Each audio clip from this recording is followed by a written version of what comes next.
MC Hammer, the man who gave us "You Can't Touch This" and those iconic parachute pants. In the late 80s and early 90s, he wasn't just a rapper, he was a global phenomenon. His album Please Hammer, Don't Hurt M sold over 18 million copies, making it the first hip-hop album to go diamond. At his peak, his net worth was estimated to be around $70 million. But just a few years later, in 1996, he filed for bankruptcy, claiming nearly $14 million in debt. So, what happened?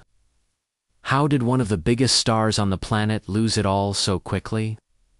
Today, we're diving deep into the story of MC Hammer's incredible rise and spectacular financial fall. Stanley Kirk Burrell, the man who would become MC Hammer, had a pretty unique start. Born in Oakland, California, he was a talented baseball player as a kid and even worked as a bat boy for the Oakland A's. It was there he got his nickname, Hammer, because of his resemblance to baseball legend Hank Aaron. After a brief stint in the Navy and trying to make it as a professional baseball player, he turned his focus to music. He borrowed money from two A's players, Mike Davis and Dwayne Murphy, to start his own record label, Bustin' Records. This entrepreneurial spirit was a sign of things to come.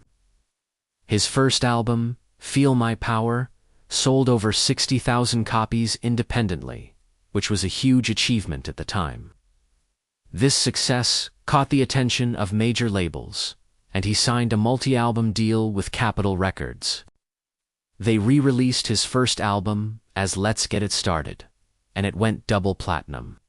But it was his third album, Please Hammer, Don't Hurt M, released in 1990, that catapulted him into stardom. The lead single, You Can't Touch This, with its unforgettable Rick James sample, was everywhere. It was more than just a song. It was a cultural moment. The dance moves, the catchphrases, the fashion. Hammer was a one-man marketing machine. With massive success came massive amounts of money. And Hammer wasn't shy about spending it. He truly believed in sharing his wealth and living a life that reflected his superstar status. His philosophy was, why make all this money if you can't enjoy it and help the people around you? And on paper, that sounds great. He was known for his generosity, often handing out jobs to friends and family. At one point, his payroll was rumored to be around $500,000 a month. His entourage was legendary, sometimes numbering over 200 people. He took them on tour, put them up in hotels, and made sure everyone was taken care of. But the spending didn't stop with his crew. Hammer had a taste for the finer things in life. He bought a fleet of luxury cars, including a Lamborghini and a Rolls-Royce. He owned 17 racehorses, a private jet, and 2 helicopters. He was living the dream, but the costs were adding up fast. The crown jewel of his spending was his custom-built mansion in Fremont, California. This wasn't just a house. It was a sprawling 12-acre estate that he bought for $12 million and then poured another $20 million into. For renovations, the property, nicknamed Hammer Time, featured a 17-car garage, 2 swimming pools, a bowling alley, a recording studio, and even a baseball diamond. The gates were famously adorned with giant gold-plated hammers. While he was building his empire, the music industry was also changing. His next album, Too Legit to Quit, was successful, selling over 5 million copies. The music video for the title track was one of the most expensive ever made, featuring a ton of celebrity cameos. But the tide of hip-hop was turning. The flashy, pop-friendly style that made Hammer a star was being replaced by the grittier sounds of gangsta rap from artists like Dr. Dre and Snoop Dogg. Hammer tried to adapt his image. dropping the MC from his name and adopting a harder persona for his 1994 album, The Funky Headhunter. But critics and fans weren't convinced. The album didn't sell nearly as well as his previous work, and his commercial peak was clearly over. This is where the financial problems really started to snowball. His income was dropping, but his expenses were still sky-high. Maintaining that massive mansion alone cost a fortune in staff, utilities, and property taxes. His large entourage was still on the payroll.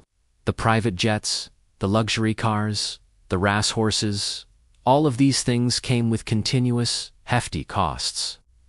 It's a classic story. The money going out was far exceeding the money coming in. He was also hit with several lawsuits, including one from Rick James over the "You Can't Touch This" sample, which ended in a multi-million-dollar settlement.